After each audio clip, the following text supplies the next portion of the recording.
What is up, my girl? What is up, guys? It's Simon from PianoPig.com, and in this video I'm going to show you a really cool little trick that you can use and incorporate into your solos. Now, the reason I call this a trick is because it's relatively easy to pick up and learn, and once you've done that, it's just as easy to get it into your solos and take it through loads of different keys. Just before we get on with that, I just wanted to let you know the winner of the giveaway I did a couple of weeks ago was Amal Ferry. So well done, Amal. I've sent you an email and I'll get that mini keyboard posted out to you ASAP. So yeah, let's do it.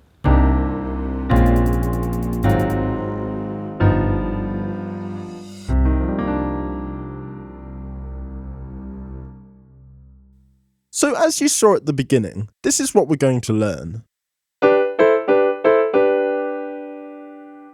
We're going to start out in the key of A minor, and essentially all we're doing is playing two chords, two triads to be more specific, one of which is an A minor, and the other is a G major. So if we're in the key of A minor, you just need to think, okay, we're in A minor, so the first chord is A minor. It's just the minor triad built off the root note. And to work out the other chord, just play the major triad a whole step below A.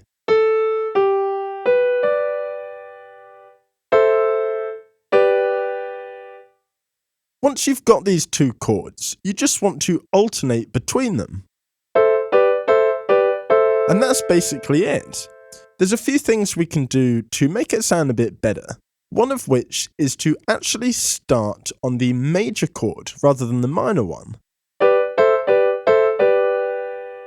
And the other thing is to play these triads in their second inversion. So root position, first inversion, second inversion, and this is the G major triad and its second inversion. So that's just alternating G major, A minor, both in their second inversion. And once you've got the hang of this, you can play around with it by doing things such as continuing the pattern downwards.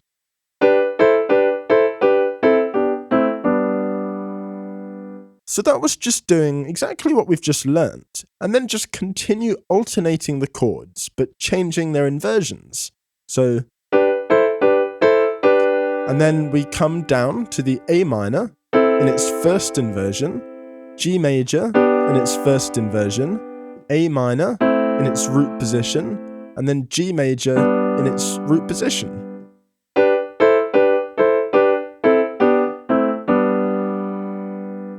So let's quickly run through this in a couple of other keys. Say you're in the key of C minor, start by finding the two triads, so they would be C minor and B flat major, which is just the major triad built from a whole step below C. And then once you've got these triads, put them both into their second inversions, and then go for it.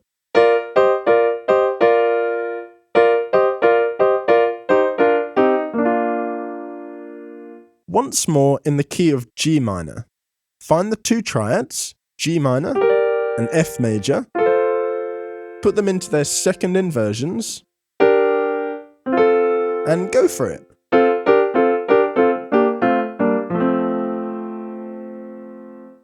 So there's just one more thing I want to show you, for you more advanced guys out there. And, well, this is the end result.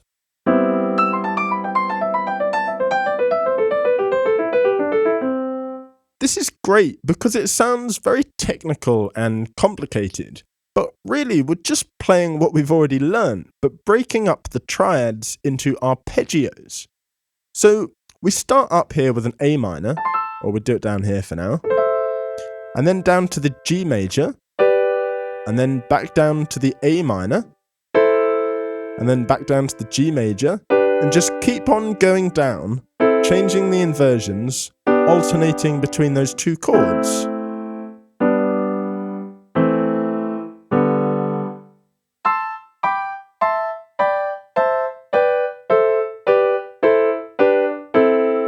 So you want to make sure you can do that first so that it flows nicely down the piano. Then all you need to do is break each triad up into an arpeggio. So instead of just playing the A minor like this, play it like this, just coming down on the notes.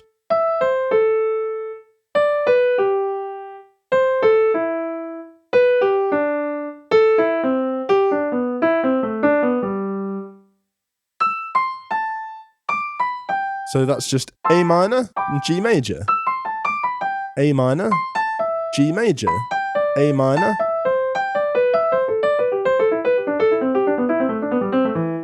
That might take a bit of practice to get that sounding smooth, but it's really worth the practice because when you just pop that out in the middle of a solo, it really takes it to another level and makes it sound really cool. So that's it for this video. I hope you found this tool useful, and if you enjoyed the video, then make sure to hit that like button, subscribe to the channel, and I will see you next time.